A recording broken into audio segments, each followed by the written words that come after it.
Bonjour Elie. Bonjour Angela, Comment allez-vous? je vais bien. Je suis tellement contente de vous recevoir, Maternelle d'Afrique. Vous savez quoi, je me mets à l'aise. Bah oui, hein. J'enlève, je tombe les chaussures, je On tombe est les en talons. Afrique, hein. Franchement, j'aurais même dû mettre des sandales, vous voyez. Mais comment on veut faire la belle là? Hein? Il faut quand même essayer. Il faut essayer. Vous savez Elie, la personne qu'on reçoit là, c'est une pionnière. Oh là. Une pionnière dans le diamant, s'il vous plaît. Alors, Elie, vous arrivez donc au Tchad avec votre époux, vous voulez commercialiser le diamant de Centrafrique, vous avez une structure, qu'est-ce qui se passe? Alors qu'est-ce qui se passe? On est déjà une bête curieuse parce que le Tchad, à cette époque-là, était quand même assez musulman. Donc les femmes étaient voilées, c'est pas le voile intégral, mais les femmes étaient quand même voilées. Moi j'arrive avec ma mini-jupe, voilà, bien arrivée au Tchad. Et donc on s'installe, donc on ramène nos mallettes, les bijoux, les diamants sont déclarés et voilà, on s'installe. La clientèle principale donc, est l'armée. Donc on avait une connexion déjà au niveau de la base. On s'installe, on ouvre une boutique et puis on fait un cocktail d'ouverture et c'est parti. Alors me voilà projetée dans un monde que je ne connais pas en fait parce que je n'ai jamais travaillé dans le diamant. J'ai une formation de gestionnaire de base. Et on me dit, voilà, tu vas vendre des diamants, assois-toi. Ça, c'est mon ex-époux qui me dit ça. J'ai eu très chaud ce jour-là. Je suis restée toute une journée, mais je crois que j'ai transpiré. J'ai jamais eu aussi peur de ma vie.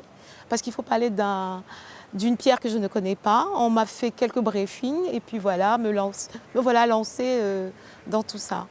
Et là, on a essayé de faire en sorte que ça se passe bien. Et ça se passe bien parce que vous vous retrouvez place Vendôme, une des rares femmes noires diamantaires, place Vendôme. Pourquoi place Vendôme? Parce qu'en fait, vous faisiez des bijoux finalement qui étaient moins chers. Absolument. Donc vous aviez des clients vraiment de la haute. Absolument. Et vous êtes retrouvés, vous m'avez raconté quand on préparait l'émission qu'il vous est arrivé, bon, et par rapport à votre couleur de peau, même par certaines fois tomber sur des personnes qui disaient mais qu'est-ce que cette noire fait dans cet environnement-là? On m'a posé la question. Et je me souviens très bien de cette dame. Elle a eu le courage de me dire, mais excusez-moi Elie, je vais poser une question.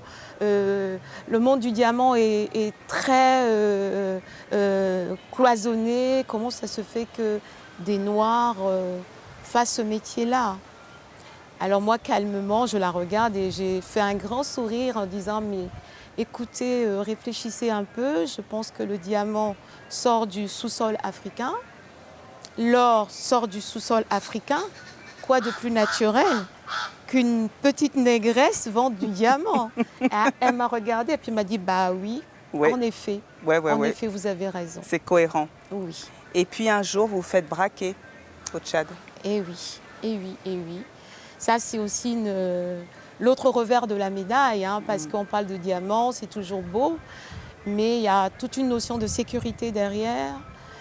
Oui, je me suis fait braquer avec ma petite sœur, Kalachnikov, au salon à 16h de l'après-midi. Et on a dû donner nos sacs et tout ce qu'on avait. Heureusement qu'on a un berger allemand et notre gardien, un ancien commando parachutiste, qui a essayé de se battre réellement avec eux dès l'extérieur, qui a vidé tout leur armement avant qu'ils arrivent. Et ils ont récupéré les sacs. Et je crois que quand le chien a été lâché, ils ont eu très peur. Et ils sont partis. On a eu beaucoup, beaucoup peur, plus peur que mal. Mais quelque part, ça reste. Les traces restent quand même. Mais oui, puisque vous avez arrêté à ce moment-là. Vous avez dit, bon, finalement, la vie, c'est plus important que les diamants. Absolument.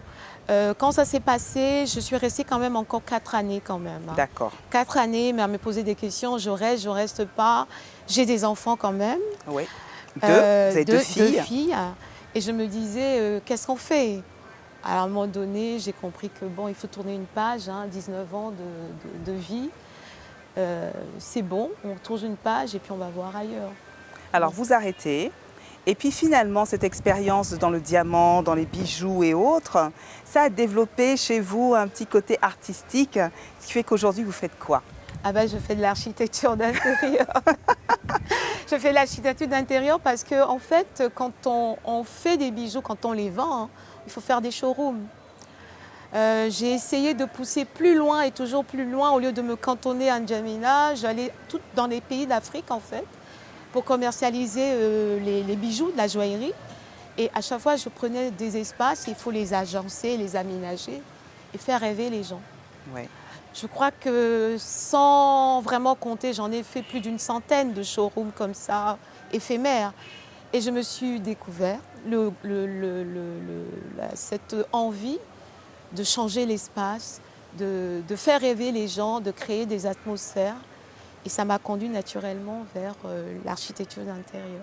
Et une dernière question, Élie. Vous savez, je pourrais passer la journée avec vous. Absolument. Mais il y a une question qui me tient à cœur. Vous avez divorcé il y a 2 ans. J'ai divorcé il y a 2 ans. Vous avez dit après 19 ans de mariage.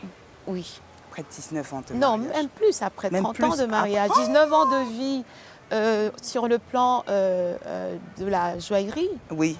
mais 30 ans de mariage quand même. Oh là là. Alors maintenant, vous êtes une femme libérée, divorcée, en Afrique. Oui. Comment oui, ça oui. se passe? Alors, quand on est divorcé en Afrique, de toute façon, c'est un cheminement. Hein. C'est un cheminement parce qu'il y a une telle pression sociale, du non-dit, que la femme, en fait, vit un calvaire et ne veut pas se l'avouer parce qu'on a peur du qu'en dira-t-on. Moi, j'ai géré différemment. J'étais un peu plus... j'ai joué de la finesse. On a décidé d'abord de faire une séparation de corps D'accord. qu'on a fait pendant 5 ans. Ok. Lui étant en France et moi au Togo, ça a facilité un peu les choses. Ça nous a permis de nous poser et de voir exactement où est-ce qu'on en est et qu'est-ce qu'on veut, en sachant qu'on a des enfants qu'on adore tous les deux, qu'on a élevés ensemble. Et il a fallu demander l'avis des enfants aussi. Ah, ouais. Donc on a discuté à 4 un jour, où on a expliqué à nos enfants qu'on est arrivé à un moment où on a envie de vivre autre chose et que c'est pas pour autant qu'on les aime pas et qu'on a besoin, moi je dis j'ai besoin de vivre ma vie. Je pense que j'ai fait énormément de sacrifices, j'ai accompagné mes enfants jusqu'au bout.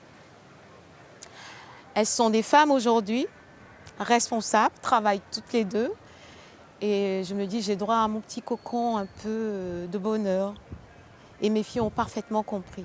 Et c'est un exemple aussi de leur montrer, il vaut mieux être heureuse seule que malheureuse accompagnée. Absolument. Et puis, sur le plan moral, vous avez élevé des filles, vous leur avez inculqué des valeurs. Ouais. Et vous allez rester dans un mariage où, à un moment donné, vous êtes obligé de tricher quand même, un peu parce que vous avez des besoins. Ouais. C'est pas très propre. Moi, je suis pour faire les choses comme il faut. J'ai donné des valeurs à mes filles. Je pense que demain, elles en donneront aussi à leurs enfants. Et je pense qu'il est arrivé à un moment donné, il ne faut pas se mentir. C'est vrai. Il faut poser le problème et se dire, bah voilà, il y a plusieurs vies dans une vie. On peut recommencer. Ah, ça c'est une note positive. Et j'aimerais bien qu'on termine sur cette note positive. Il y a plusieurs vies dans une vie et on peut toujours recommencer. Merci beaucoup Élie, merci d'être venue me voir au Maternelle d'Afrique. Merci pour ce beau témoignage, merci pour cette belle expérience, merci pour cette histoire inspirante. Vous savez, il y a des enfants qui m'attendent là, il faut que je les rejoigne. Tout à l'heure avec le chef Olivia, nous avons commencé une recette de fognon au gras. Oh et là. comme mon ministère de l'Intérieur là, est en train de faire du bruit, là, il faut que je réponde. Donc je vais courir et je vous dis à bientôt. À bientôt, Angela. C'était un plaisir. Merci. Au revoir. Au Merci revoir. à vous.